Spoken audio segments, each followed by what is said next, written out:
Welcome to PhysiUp Academy. We are going to discuss wave optics set 2.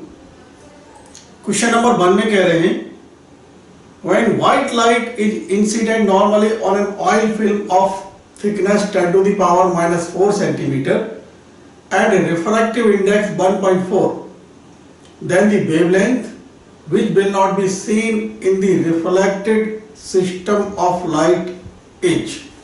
समझते हैं, जैसे कि आप देख ही रहे हैं, question belongs to interference in thin film. मैंने एक थिन फिल्म का फिगर दिखाया है, ये इंसिडेंट लाइट, ये अपर सरफेस पर रिफ्लेक्टेड लाइट 1, और ये जो सेकेंड रे है वो लोअर सरफेस से रिफ्लेक्टेड लाइट। ऑब्वियसली हम जानते हैं कि फर्स्ट एंड सेकेंड रे में इंटरफेरेंस होता है और उसी के अकॉर्डिंगली हमें मैक्सिमम और मिनिमम दिखाई देते हैं।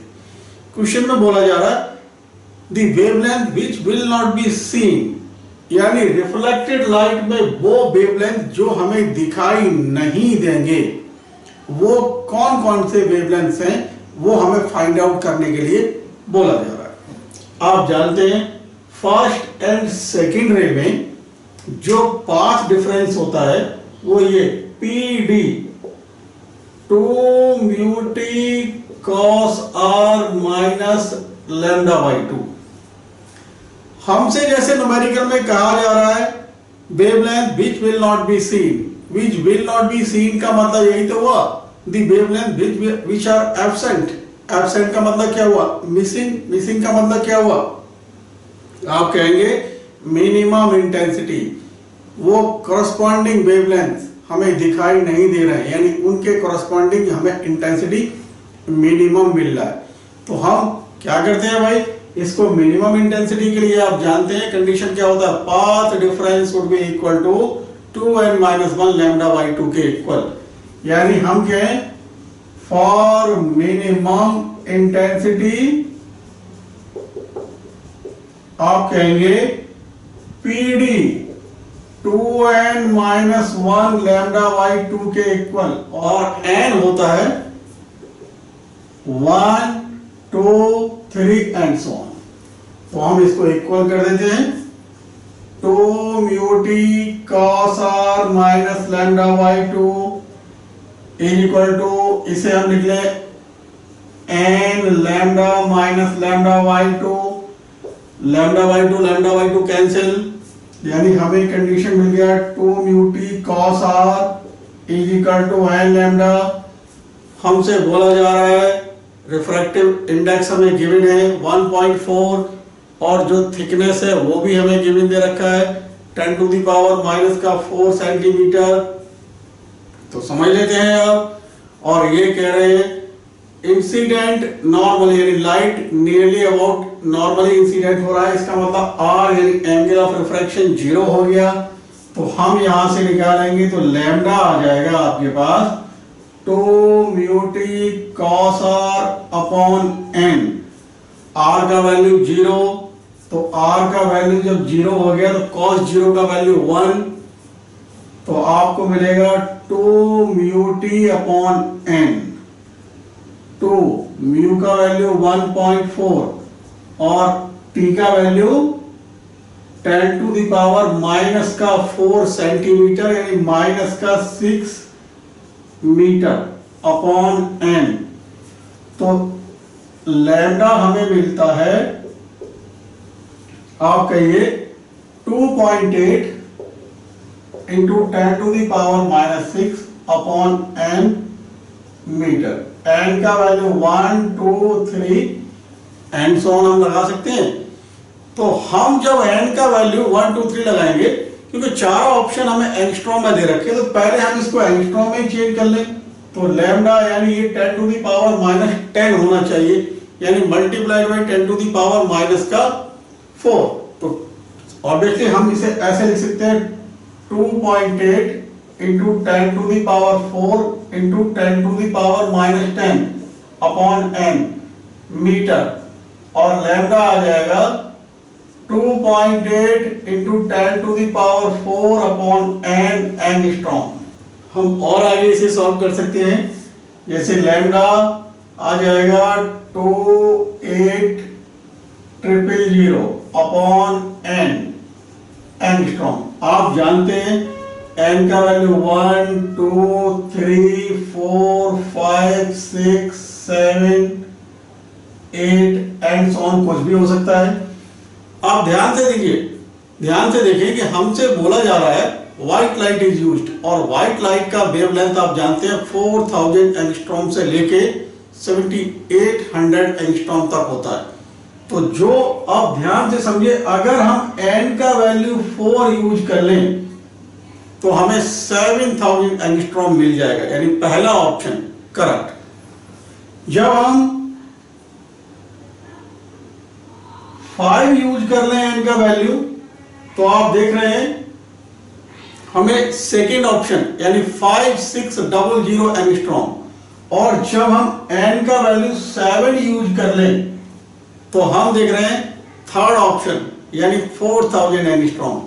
इसका मतलब यह हुआ कि फर्स्ट सेकेंड थर्ड तीनों ही ऑप्शन में जो हमको आंसर दे रखे हैं वो सब के सब करेक्ट हैं। तो ऑब्वियसली हम कह सकते हैं all of these are correct. आप 4 5 और 7 यूज करेंगे तो लैम्डा का वैल्यू जो जो आपको मिलेंगे वो सभी ऑप्शंस में अवेलेबल हैं, और वो सारे values are with in the limit of wavelength of visible light या white light. That's why we can say that option 4 is correct. Option 4 correct option.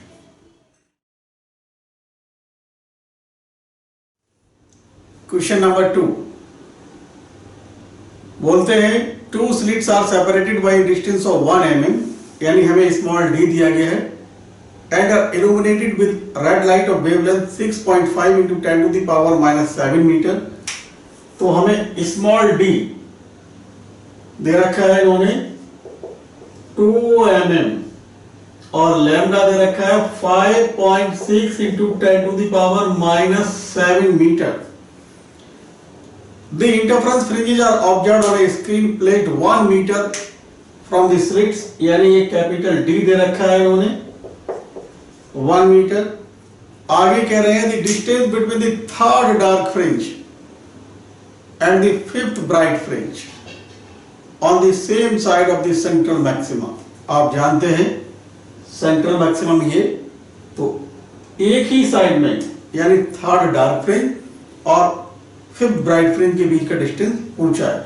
हम जानते हैं ब्राइट फ्रिंज के लिए जो कंडीशन पोजीशन दिया जाता है वो n d lambda upon d, तो फिफ्थ ब्राइट के लिए हो जाएगा 5 d lambda upon small D, और डार्क के लिए जो पोजीशन दी जाती है position of dark fringe from central maximum is given by d, d for dark ये n minus half d lambda upon d। तो हमें बोला गया थर्ड डार्क तो y3, तो ये n के लिए हम 3 यूज कर लेते हैं,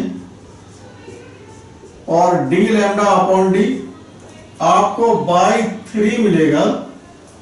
3 minus 1 upon 2 means 5 upon 2, 5 upon 2 d lambda upon d।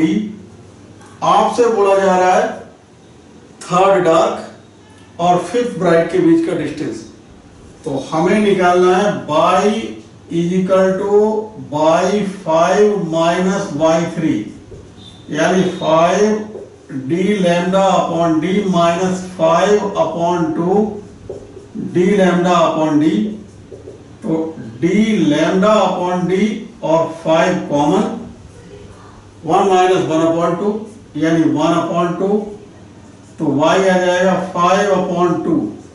Value use कर लेते हैं, कैपिटल डी की जगह 1, lambda 5.6 into 10 to the power minus 7 metre, और स्मॉल डी 2 mm यानी 2 into 10 to the power minus 3 metre. ये हमें 4 और ये कट जाएगा आपके पास 1.4, तो y आपको मिल जाएगा 7.0 into 10 to the power -7 plus 3, यहां लिख देते हैं y इक्वल टू आपको मिलेगा 7 into 10 to the power -4 metre, 7 into 10 to the power -4 metre. तो y आपको मिलता है y equal to 0.7 into 10 to the power -3 metre, यानी y आया 0.7 mm। ऑप्शन देख लेते हैं, option 2 is correct, option 2।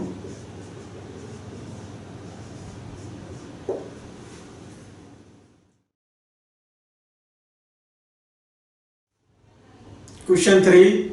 A parallel beam of monochromatic light of wavelength 5000 angstrom is incident normally on a single narrow slit of width 0.001 mm. The light is focused by a convex lens on a screen placed on focal plane. The first minimum will be formed for the angle of diffraction equal to. Question belongs to single slit diffraction pattern।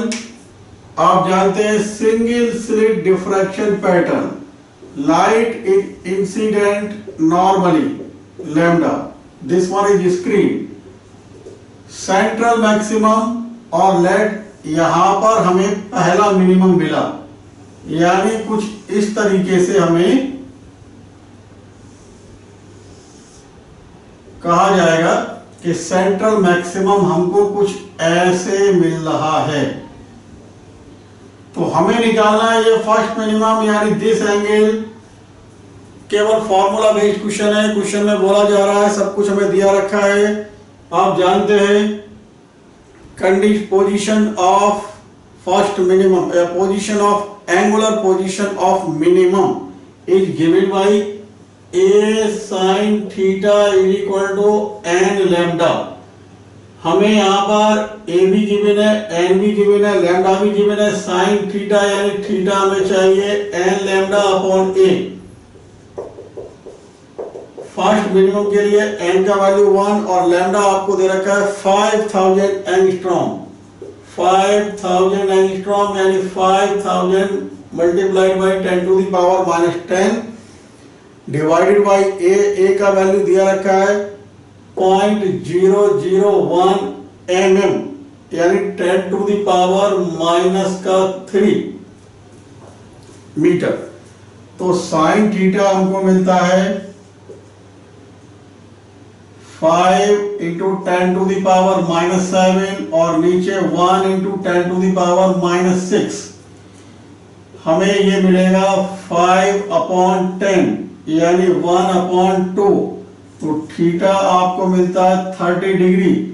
Option 3 just formula based question.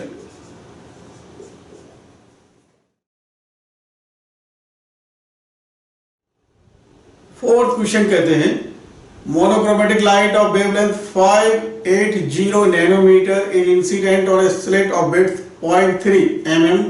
The screen is 2 meter from the slit. The width of central maximum is. Question belongs to front upward diffraction at single slit. ये मान लिया हमें single slit है और ये screen, light is incidenting normally, और ये हो गया हमारे पास central maximum. This one central maximum. Central maximum का हमसे विड्थ पूछा जा रहा है।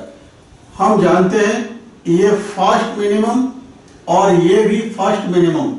This first minimum is in lower side and this first minimum is in upper side.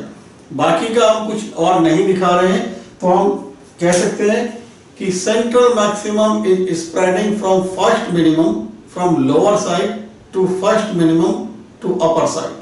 मतलब ये हुआ, हम अगर ये फाइंड आउट कर ले फर्स्ट मिनिमम का पोजीशन और ये, और ऑब्वियसली ये इक्वल ही होगा, तो हम कह सकते हैं कि भाई सेंट्रल मैक्सिमम का जो विड्थ हो जाएगा वो 2y के इक्वल हो जाएगा अगर ये y है तो।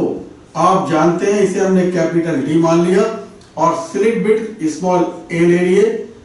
समझिए आप जानते हैं कि पोजीशन ऑफ या angular position of minimum is given by a sin theta is equal to n lambda.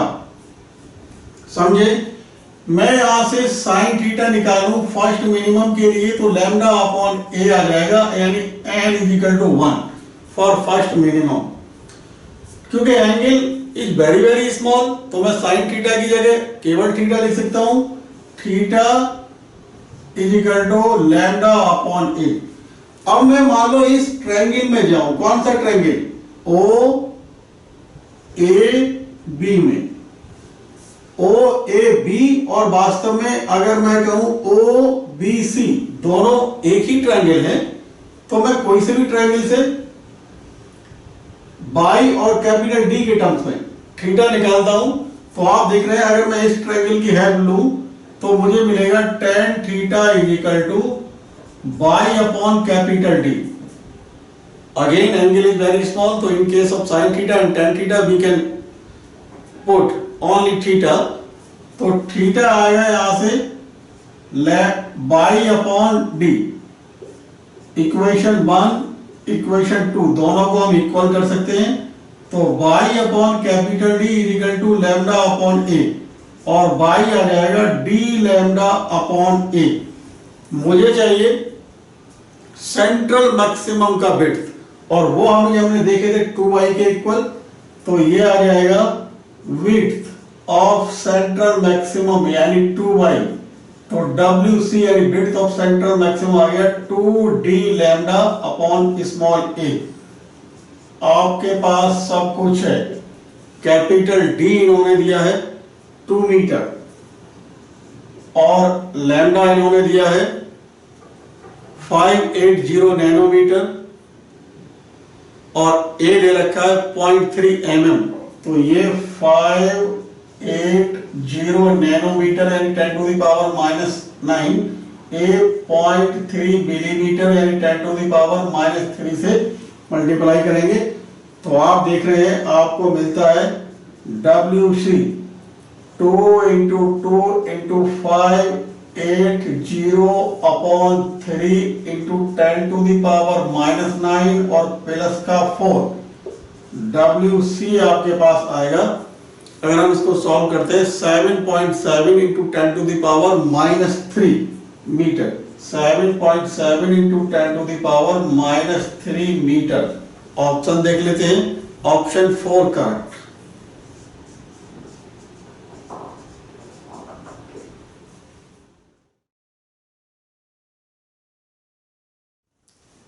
Question number 5 कहा जा रहा है the central fringe of interference pattern produced by light of wavelength 6000 angstrom is found to shift to the position of fourth bright fringe after a glass plate is introduced in front of one of the slit in a Young's experiment. The thickness of the glass plate. देखिए overall question में जो हमसे कहा जा रहा है वो हम समझ लेते हैं। क्वेश्चन में ये कहा जा रहा है कि हमारे पास कोई भी एक Young's double slit experimental setup है और स्क्रीन पर हमें कहीं पर भी फोर्थ ब्राइट फ्रिंज मिलती है। ऑब्वियसली फोर्थ, थर्ड, सेकंड सब मिलेंगे ही मिलेंगे। अब इनका कहना है कि मैं मान लूं कि यहां पर मुझे फोर्थ ब्राइट फ्रिंज मिल रहा है, फोर्थ ब्राइट। अब ये कह रहे हैं कि जब हमने यहां पर एक ग्लास सीट जिसका रिफ्रैक्टिव इंडेक्स इन्होंने दे रखा है म्यू इक्वल टू 1.5 और इसका थिकनेस मान लिया हमने T, हमने यहां इंट्रोड्यूस कर दी, तो इनका कहना है कि जो सेंट्रल ब्राइट फ्रिंज थी यानी इसको इंट्रोड्यूस करने से पहले जो सेंट्रल ब्राइट थी वो अब इंट्रोड्यूस करने से पहले जहां फोर्थ ब्राइट थी वहां पहुंच गया। एक बार मैं और एक्सप्लेन कर देता हूं। इंट्रोड्यूस करने से पहले सेंटर ब्राइट ऑब्वियसली यहां पर और फोर्थ यहां पर, जब हमने इसको इंट्रोड्यूस कर दिया तो इस सेंटर ब्राइट ने इस फोर्थ ब्राइट का पोजीशन ले लिया। तो इसका मीन्स ये हुआ इस सीट को इंट्रोड्यूस करने से पहले जो फोर्थ ब्राइट का पोजीशन है सेंट्रल मैक्सिमम से, वो किसके इक्वल हो जाना चाहिए? शिफ्ट। कितना ये ब्राइट फ्रिंजिंग शिफ्ट हो गई। वैसे हम जानते हैं कि जब भी हम कोई सीट इंट्रोड्यूस करते हैं तो होल इंटरफेरेंस सेटअप यानी maximum minimum all the fringing, चाहे वो मैक्सिमम हो या मिनिमम हो, वो सेम डिस्प्लेसमेंट से डिस्प्लेस्ड हो जाती है। इसीलिए हम कह रहे हैं whole interference pattern on the screen is displaced. जब हमने इधर ग्लास सीट को इंट्रोड्यूस किया तो इस साइड में, अगर भाई मैं इस नीचे वाली रे में ग्लास सीट को इंट्रोड्यूस करता तो whole interference pattern will be shift downward.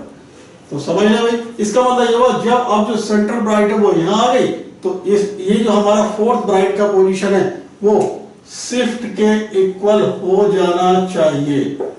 Fourth bright आप जानते हैं n d lambda upon d, और कैपिटल डी ये है और स्मॉल डी स्लिट्स के बीच का डिस्टेंस है, लैम्डा आप जान ही रहे हैं वेवलेंथ है, एन फोर्थ ब्राइट हो गया। और शिफ्ट आप जानते हैं capital D upon D mu minus 1 into T. Shift जो होता है वो capital D upon D mu minus 1 into T. T है हमारा जो ग्लास सीट हमने इंट्रोड्यूस किया उसका थिकनेस, और म्यू है उसका refractive index. Capital D small D cancel, आपके पास टी निकालने के लिए बोला गया है तो n lambda upon mu minus 1 सारी वैल्यूज पुट कर लेते हैं। एन 4 के इक्वल लैम्डा 6000 एंगस्ट्रॉम, म्यू का वैल्यू 1.5 माइनस 1 तो 0.5 आ गया आपके पास। सॉल्व कर लेते हैं तो ये 12 और 000 तो आपके पास टी आ गया 48,000 एंगस्ट्रॉम। या यहां पर आप और कैलकुलेट सॉल्व कर ले तो आपके पास आएगा 4.8 into 10 to the power minus 6 metre, यानी टी आ गया 4.8 माइक्रोन। Option 1 correct.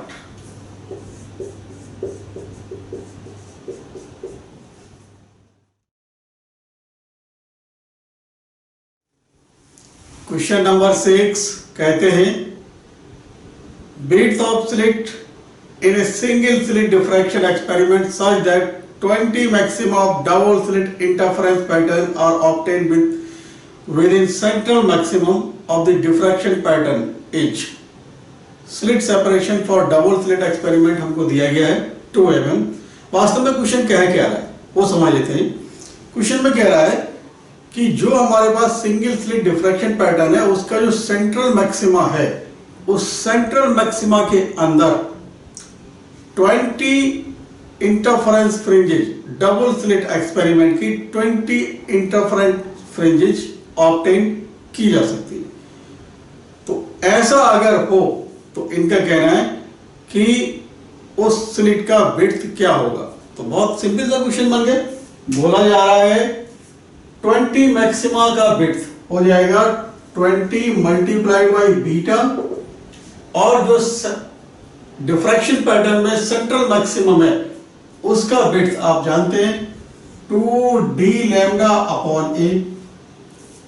20 और बीटा यानी इंटरफेरेंस पैटर्न में फ्रिंज विड्थ वो होता है d lambda upon small D, और ये 2d lambda upon small A. Capital D cancel, lambda lambda cancel, A हमको मिल जाएगा d अपॉन 10, और d इन्होंने हमको दिया है slit separation for double slit arrangement 2 mm यानी स्मॉल d 2 mm दिया है अपॉन 10 तो 0.2 mm। Option 3 is correct.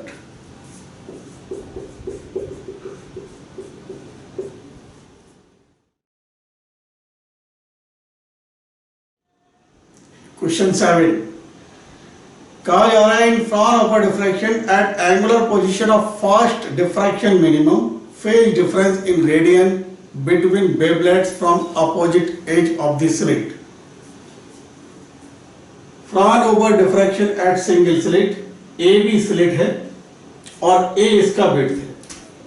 ये बी पॉइंट और ए पॉइंट अपोजिट एज है। यहां से और यहां से जो वेवलेट्स चलते हैं वो इस पॉइंट पी पर मान लिया हमने फर्स्ट मिनिमम फॉर्म करते। तो हमसे पूछा जा रहा है ए से निकलने वाला वेवलेट और सॉरी बी से निकलने वाला वेवलेट और ए से निकलने वाला वेवलेट के बीच में फेज डिफरेंस कितना है। बहुत आसान है। देखिए एंगल ऑफ डिफ्रैक्शन थीटा और ये दिस वन और दिस वन एक दूसरे पर नॉर्मल है, तो ये एंगल भी हमारा 90 है। अब समझे आगे, ये भी एक दूसरे के नॉर्मल है। अब जब ये एक दूसरे के नॉर्मल है, ये एंगल थीटा और ये एंगल 90, तो ये 90 माइनस थीटा हो गया। ये एंगल 90 का और ये एंगल 90 माइनस थीटा, तो ऑब्वियसली ये थीटा हो गया।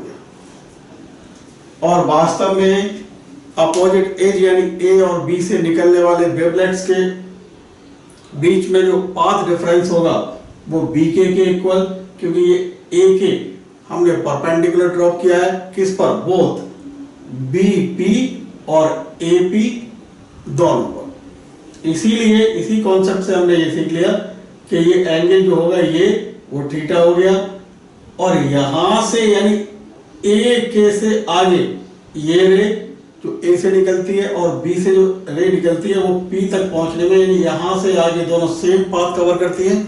तो पाथ डिफरेंस कितना क्रिएट हुआ, इस रे में और इस रे में वो बी के इक्वल। अब जब हमें पाथ डिफरेंस मिल गया तो फेज डिफरेंस बहुत आसानी से निकाल सकते हैं। आप देखिए बी के कितना आ गया, क्योंकि ये एंगल थीटा स्लिट विड्थ ए है तो बी के आ जाएगा जो कि वास्तव में पाथ डिफरेंस है बी के, यानी पाथ डिफरेंस ये आ गया ए साइन थीटा। और आप जानते हैं कंडीशन फॉर मिनिमम यानी मिनिमम का पोजीशन दिया जाता है इस फॉर्मूले से, A sine theta is equal to N lambda, N is equal to 1 for first minimum. तो ए साइन थीटा आपको मिल जाएगा लैम्डा के इक्वल, यानी पाथ डिफरेंस आपको मिल गया पीडी ए साइन थीटा और ए साइन थीटा लैम्डा के equal lambda. From the relation between path difference and phase difference, phase difference आप जानते हैं होता है 2 pi upon lambda multiplied by path difference. Path difference lambda के इक्वल, तो 2 pi upon lambda multiplied by lambda, lambda से lambda cancel, answer आ गया 2 पाई। फेज डिफरेंस आपको मिला 2 pi, option third is correct.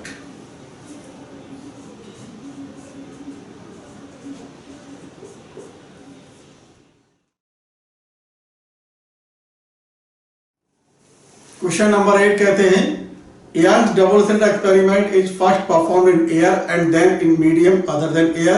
आगे कहा जा रहा है it is found that 8th bright fringe in medium lie where 5th dark fringe lies in air, the refractive index of the medium।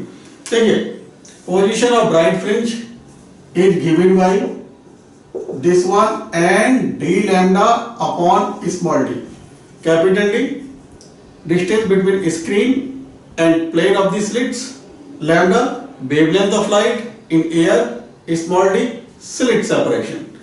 अब अगर इसी फॉर्मूले को हम मीडियम के लिए लिखें तो केवल वेवलेंथ में चेंज आएगा और फॉर्मूला बन जाएगा by b equal to n d lambda m upon small d. Lambda m का मतलब हुआ वेवलेंथ इन मीडियम, और वेवलेंथ इन मीडियम और वेवलेंथ इन एयर में ये रिलेशन हो गया delta lambda m equal to lambda upon mu. तो बाई बी मुझे मिला n d lambda upon mu d. और डार्क फ्रिंज के लिए पोजीशन इस फॉर्मूले से दिया जाता है b y D is equal to N minus half D lambda upon small T. हमसे क्वेश्चन में बोला जा रहा है fifth dark fringe in air और eighth bright fringe in medium, दोनों का पोजीशन सेम है, यानी by V is equal to by D कर दें। एन माइनस एन की जगह हम सीधा लिखे फिफ्थ डार्क, यानी 5 minus 1 upon 2 d lambda upon d, और एट्थ ब्राइट एन की जगह यहां एट्थ लिखेंगे 8 d lambda upon mu d. This cancel, यहां आएगा आपके पास 9 upon 2 is equal to 8 upon mu, और म्यू आपको मिल जाएगा 16 अपॉन 9, यानी ये आंसर आएगा 1.78 जब आप सॉल्व करेंगे। ऑप्शन आप देख रहे हैं, फोर्थ ऑप्शन इज करेक्ट।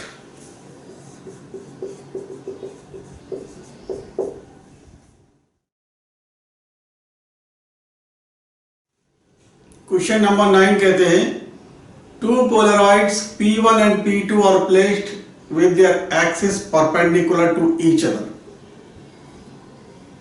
आगे कहा जा रहा है unpolarized light of intensity I0 is incident on P1। After that, third polaroid P3 is kept in between P1 and P2 such that its axis makes an angle of 45 with that of P1। The intensity of transmitted light through P2 is। देखिए आसान सा question है, लेकिन NEET में पूछा गया है। ये हमारे पास टू पोलराइड्स हैं P1 और P2। इनका कहना है इसका एक्सिस और इसका एक्सिस एक दूसरे के साथ 90 का एंगल बनाते हैं, यानी मैं ऐसे दिखा दे रहा हूं, इन दोनों के बीच में एंगल है 90। अब इनका कहना है कि हमने यहां पर एक थर्ड पोलराइड रख दिया P3, और P1 और P3 के एक्सिस एक दूसरे के साथ थीटा 45 बनाते हैं। तो हम देख रहे हैं जब इन दोनों के बीच में एंगल 90 है और यहां पर 45 है, तो ऑब्वियसली P2 और P3 भी एक दूसरे के साथ 45 का एंगल ही बनाएंगे। आगे कहा जा रहा है P1 पर अनपोलराइज लाइट जिसका इंटेंसिटी I0 है, इंसिडेंट होता है। तो हम जानते हैं भाई कि जब भी कोई अनपोलराइज लाइट किसी पोलराइड पर इंसिडेंट होता है तो उस पोलराइड से जो निकलने वाली लाइट होती है, यानी इस P1 से इधर एमर्जिंग लाइट जो होगी उसका इंटेंसिटी इंसिडेंट इंटेंसिटी का जस्ट हाफ हो जाता है। ये भी हम लॉ ऑफ मैलस से प्रूव कर सकते हैं। आप जानते हैं लॉ ऑफ मैलस होता है I equal to I0 cos square theta. क्योंकि I0 अनपोलराइज लाइट है, तो अनपोलराइज लाइट के केस में light vector, vibration of light vector का जो एम्पलीट्यूड होगा, यानी लाइट वेक्टर का एम्पलीट्यूड होगा, वो इस P1 के एक्सिस के साथ रैंडम एंगल बनाएगा, और रैंडम एंगल जब बनाता है तो हम इस cos स्क्वायर थीटा का एवरेज लेंगे, यानी जब cos स्क्वायर थीटा का एवरेज लेंगे तो cos स्क्वायर थीटा का एवरेज 1/2 होता है। यानी अगर मैं यही लॉ ऑफ मैलस इस P1 के लिए अप्लाई करूं तो I1 यानी P1 से एमर्जिंग लाइट का इंटेंसिटी हो जाएगा I0, और ये average value of cos square theta, और cos स्क्वायर थीटा का average value, cos square theta का एवरेज वैल्यू होता है 1/2, तो ये आ जाएगा I0/2। अब हम P3 के लिए लॉ ऑफ मैलस यूज करते हैं, तो P3 के लिए आ जाएगा भाई I0/2 cos स्क्वायर 45, और आप देख रहे हैं cos 45 1/√2, यानी उसका स्क्वायर 1/2, तो ये आ जाएगा I0/4। अब हम P2 के लिए लॉ ऑफ मैलस यूज करेंगे, तो P2 के लिए आ जाएगा I0/4 अगेन cos स्क्वायर 45, तो हमें I2 मिल जाएगा I0/8। ऑप्शन देख लेते हैं। Option 3 correct.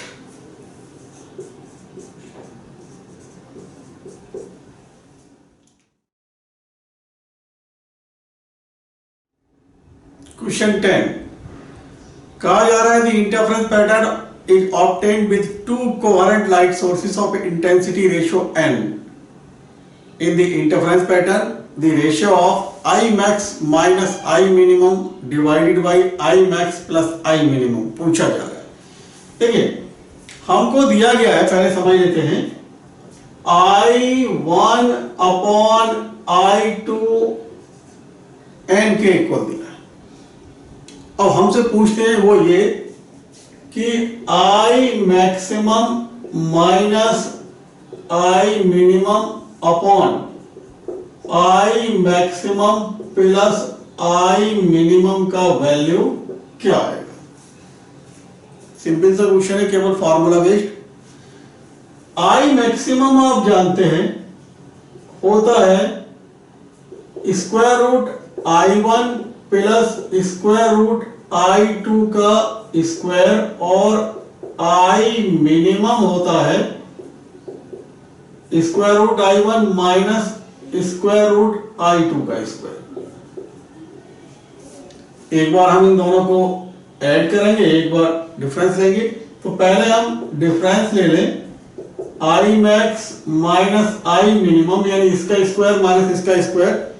तो ये आएगा I1 plus I2 plus 2 square root I1 I2 minus, तो माइनस I1 माइनस I2, और ये आ जाएगा minus 2 square root I1 I2, लेकिन पहले माइनस है तो इसलिए प्लस हो जाएगा 2 स्क्वायर रूट I1 I2।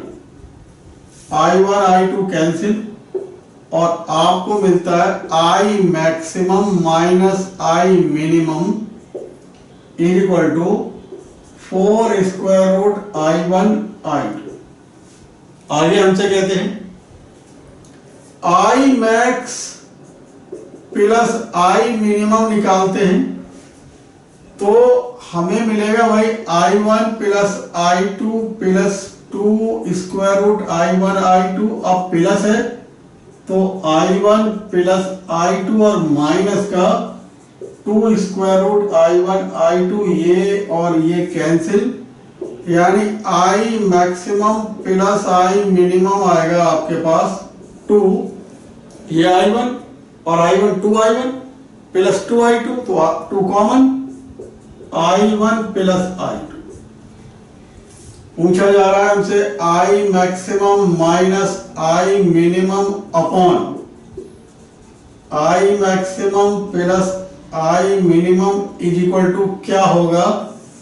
तो I max minus I minimum आप जानते हैं 4 square root I1 I2 divided by 2 I1 plus I2, 2 times cancel हो गया 2। हमने क्या किया, I2 यहां से, हमने यहां से I2 कॉमन ले लिया। तो जब हम यहां से I2 कॉमन लेंगे तो हमें मिलेगा, ये ऊपर तो I1 plus I2 square root में ही, और ये I2 कॉमन लिया तो 1 I1 अपॉन I2 प्लस 1। और ध्यान दे इस स्क्वायर रूट पे जो I2 है उससे ये नीचे जो I2 मिला डिनोमिनेटर में वो कैंसिल हो जाएगा, रूट स्क्वायर रूट 2 टाइम्स। तो ये आपको मिल जाएगा 2I1 स्क्वायर रूट में डिवाइडेड बाई स्क्वायर रूट में I2 और ब्रैकेट में 1 प्लस I1 अपॉन I2। अब हम बहुत आसानी से this one square root I1 upon square root I2, इसकी जगह n लिख सकते हैं, I1 प्लस I2 n लिख सकते हैं। तो मैं आंसर यहां लिख देता हूं, I max minus I minimum upon I max plus I minimum आएगा ये 2 I1 अपॉन I2 और नीचे 1 प्लस I1 अपॉन I2। जैसे कि अभी बताया गया I1 अपॉन I2 की जगह n गिवन है, तो ये मिल जाएगा 2n स्क्वायर रूट में, नीचे 1 प्लस n। ऑप्शन हमें मिलता है सेकेंड ऑप्शन, ऑप्शन 2।